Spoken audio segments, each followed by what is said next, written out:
دا د وزلوبې یا بزکشۍ ډګر دی. ګڼ شمېر لوبغاړي په خوسه کې راټول دي او کوښښ کوي ترلاسه یې کړي.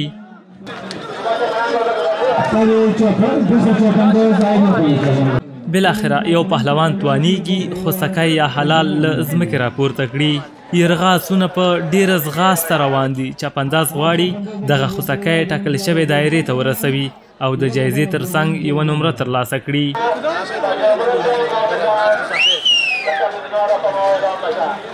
خو نور پهلوانان بیا کوښښ کوي له دې لوبغاړي د حرکت پر وخت خوسکی واخلي او تر کرښې ورسوي. هره شیبه د ژوبلېدو ګواښ شته خو بیا هم هڅه کوي خوسکی ټاکل شوې دایرې ته ورسوي.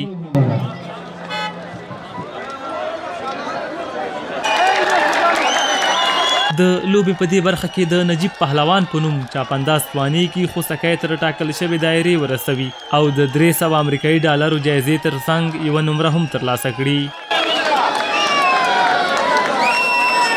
وزلوبه یا د بزکشۍ لوبه له آریایانو راپاتې هغه میراث دی چې لا هم افغانستان کې ژوندی پاتې او په ډېر شوق او شور پالل کیږي.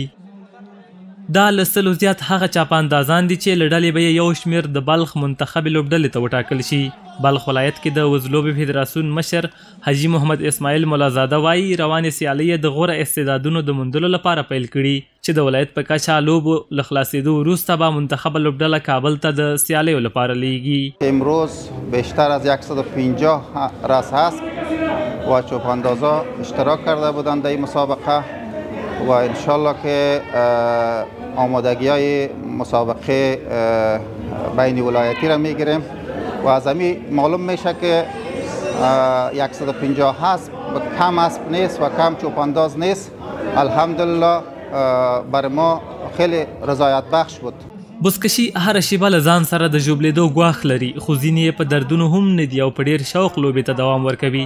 سمیع الله ته وزلوبه له پلاره په میراث پاتې وایي 14 کاله کیږي دغې لوبې ته یې مخه کړې. دی زیاتوي سخته ده خو دې لوبې سره بې کچې مینې لیواله کړی چې دردونه یې هم وزغمي. یو بل لوبغاړی سرور پهلوان د وزلوبې د لوبغاړي ځانګړتیاوې اخلاق، زړورتیا او د ستړیاو زغمل یادوي. با مدت 13 سال میشه این رشته بزکشی را پیش میبرم. خودم هستم، برادرم است دیگه، سابقه است داشتیم و داریم دیگه. اول خو اخلاق ورزشی باید داشته باشه و هر ورزشکاری که باشه اخلاق ورزشی داشته باشه و دومی دیگهش ورزشکار باشه، بهار و زمستان عرق بریزانه، باز در اینجا کامیابی نصیبش میشه. د وزلوبې لوبغاړي وایي د تیر په پرتله دغې لوبې ته خلکو ډیره مخه کړې او مخ په ډیرېدو ده. چاپاندازان د بشپړ ملاتړ غوښتنه کوي او زیاتوي چې د کمزوري اقتصاد له امله نشي کولی د کال په اوږدو کې د تمریناتو لپاره نورو ولایتونو ته ولاړ شي. شکر بزکشی بسیار رونق پیدا کرده، مسابقه ملی شده، ولایتی شده، دیگه پیشرفت کرده. دیگه خواست ما هم هست که فقط جوانا را حمایت کنن، تشویق کنن. مسابقه ولایت با ولایت ها بزکشی میشه که لیگ و گپا تورنمنت و گپا بود. بعد از اینکه سال هفتم ششم است که از لیگ و تورنمنت شروع شده است، بزکشی در افغانستان بسیار به بالا رفته، رشد کرده. مزار شریف کې د وزلوبې د سیالۍ په مهال د لوبې ډګر له نندارچیانو ډک وي او د چاپاندازانو له حرکتونو سره دوی هم په ډګر کې یو ځانګړی شور جوړ کړی وي. د دې لوبې لیدو ته راغلي سیلانیان وایي د وزلوبې په مهال که هر څومره مهم کار ولري پرېږدي یې خو د لوبې لیدو ته حتما راځي. دوی زیاتوي دغه لوبه ورته له پلار او نیکه میراث پاتې او ملي لوبه ده ځکه خو یې په شوق ننداره کوي. امروز به خاطر سیل بزکشی آمدیم. این یک ورزش عنعنوی و سابقه هویت افغان است، خصوصا از سمت شمال. دیگه ما به خاطر این از زمین آمدیم.